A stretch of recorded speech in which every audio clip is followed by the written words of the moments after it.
Prologue: The Shattered Convoy. The void was quiet when the convoy died. Dozens of freighters, patched together with scavenged parts, drifted along the edge of a forgotten nebula. They carried no weapons, no soldiers, only families, refugees stripped of world and name. Then came the hunters. The Sauran Empire descended with cold laughter, their silver cruisers slicing through the dark like blades.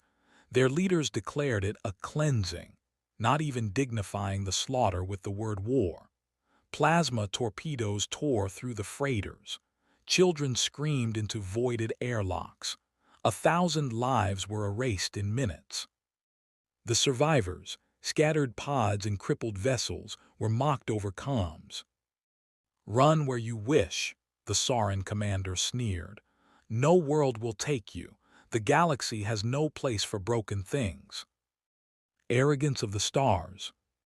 The galaxy watched, and it did nothing. The Sauran weren't wrong. Refugees had become a disease to the great powers, stateless, rootless, carrying their grief across borders like wildfire. To shelter them was to invite conflict, resource strain, unrest. Planet after planet turned them away. Not here. Not welcome. Not worth the risk. The refugees begged on every frequency. Their words were desperate, raw, stripped of pride, and still silence. At last, the Sauran broadcast across the Galactic Council floor. "See," they mocked, "the so-called unity of the galaxy will not save them. Mercy is weakness, pity is rot, and these creatures, these failures belong to the void." Delegates chuckled, some averted their eyes, none challenged the words. A whisper from Earth. It began as a murmur. A single human delegate, rising from the shadows of the council chamber. Earth had remained quiet for years, dismissed as an eccentric civilization, too sentimental, too unpredictable, too human. They were tolerated but rarely respected. The delegate's voice was calm, almost fragile against the laughter of the chamber. "If no one will take them," she said, "then Earth will." The laughter stopped. "You would feed parasites," spat the Sauran. "You would invite chaos," sneered another. "Your world will drown beneath the weight of their despair." The human did not raise her voice. "Better drowned in mercy," she answered, "than preserved in cruelty." And with that the vote was sealed. Humanity alone opened its arms.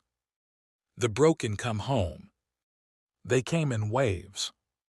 Shattered fleets limped toward Sol, vessels held together by faith more than metal, pods carrying the last remnants of civilizations thought erased. Earth did not turn them away. The skies above humanity's cradle filled with ships like flocks of wounded birds. Fields became camps. Cities became havens. Languages no human ear had ever heard filled the air. The galaxy watched in disbelief. "Fools," the council muttered. "They will collapse beneath the weight." The Sauran laughed the loudest. "We have not lost them. They are trapped on Earth now. When the humans choke on their pity, they will beg us for air." Fire across the haven. The Sauran could not tolerate it. Refugees, once outcasts, had found sanctuary, and worse, hope. They spoke of Earth not as a temporary harbor but as a new home. That hope spread like wildfire across the stars. Other broken peoples whispered, "If Earth took them, perhaps Earth will take us too." The Sauran struck before the dream grew teeth. They launched raids on refugee caravans bound for Sol. They targeted human colonies offering supplies. They destroyed escort craft carrying food and medicine. And finally, they struck Earth's orbit itself. A refugee ship, packed with families, was obliterated above the blue planet. Debris burned like falling stars across the night sky. The message was clear: no sanctuary, no mercy. Humanity will break like the rest. Mockery in the council. The Sorin ambassador returned to the council floor, basking in applause from allies who preferred order over compassion. "You see," he declared, "human pity is weakness. Their earth will be a graveyard and all who follow them will burn. We are the arbiters of survival. They are but sentimental animals playing empire." Others echoed the laughter. Humanity's delegates were told to stand down, to accept their mistake and retreat from the galactic stage. The galaxy believed Earth would bow.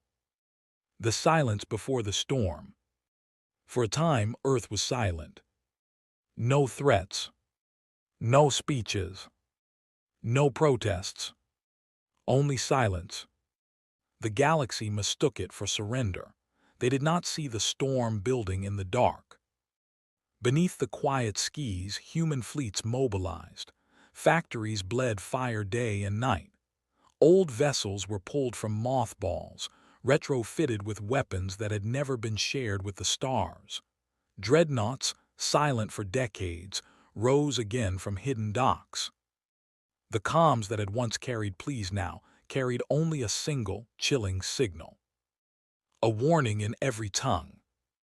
Earth remembers. The answer unveiled. The storm broke without ceremony. Human war fleets erupted from slipspace like leviathans from the deep. Thousands of ships, their hulls scarred with the marks of Earth's long wars, surged across the stars. They did not announce themselves with speeches. They did not argue in council halls. They answered with fire. The first Sauran fleet to bar a refugee convoy was annihilated in under 3 minutes. Not a single ship escaped. Their distress calls echoed across half the quadrant. When the Sauran sent reinforcements, they arrived to fields of wreckage, ships torn open like carrion, drifting silent in the void. And behind the silence, the human fleets advanced. Retribution of Earth. It was not war. It was judgment. Entire Sauran armadas fell in a single night. Planetary defenses that had stood for centuries were ripped apart like paper by rail cannons that shook the crust of worlds. Orbital platforms burned, their fire reflected in the oceans below. Human marines landed on fortress worlds like storms of iron. They carried no mercy, only the cold precision of soldiers who fought not for conquest, but for vengeance. The galaxy watched as the Sauran Empire, once untouchable, was reduced to ashes, their arrogance shattered beneath fleets that blotted out suns. Every strike was exact, every blow was final. Humanity was not lashing out blindly. They were sending a message. The galaxy trembles. In council chambers, silence reigned. Delegates who had mocked Earth sat pale and wordless as reports streamed in. Entire Sauran systems cut off. Refugee caravans escorted by fleets of human dreadnoughts. The Empire's capital under siege. Those who had laughed before now whispered, terrified. If they do this for the broken, what will they do for themselves? The final blow. The Sauran Emperor pleaded for parley. Humanity gave none. Instead, the human fleet encircled the Empire's jewel world, a planet of gleaming towers, once the heart of arrogance. They broadcast one message, simple and cold. You burned families above our skis. You mocked our mercy. Now you will learn the price of cruelty. The bombardment lasted 6 hours. When it ended, the jewel was ash. Aftermath, the price of mercy. Then silence again. The human fleets did not linger. They did not claim territory. They did not build empires on the ruins they left.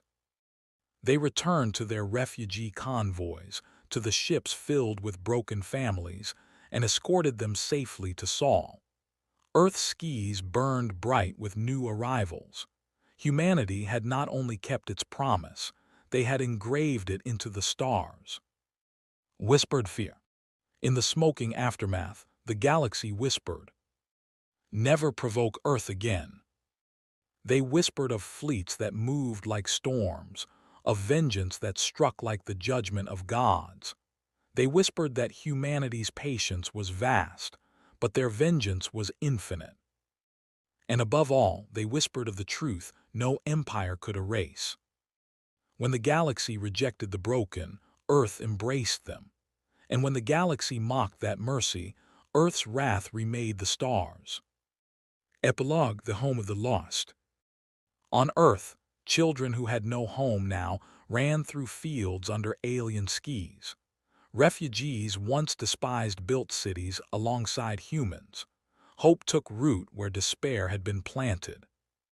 And the stars, once filled with laughter at humanity's weakness, now trembled at the thought of ever testing that weakness again. Humanity had declared its creed in fire and silence. Mercy for the lost, vengeance for the arrogant, sanctuary for all who are broken. The galaxy had learned a lesson carved in ash. Earth was not to be mocked. Earth was not to be tested. And Earth would never, ever, abandon those who had nowhere else to go.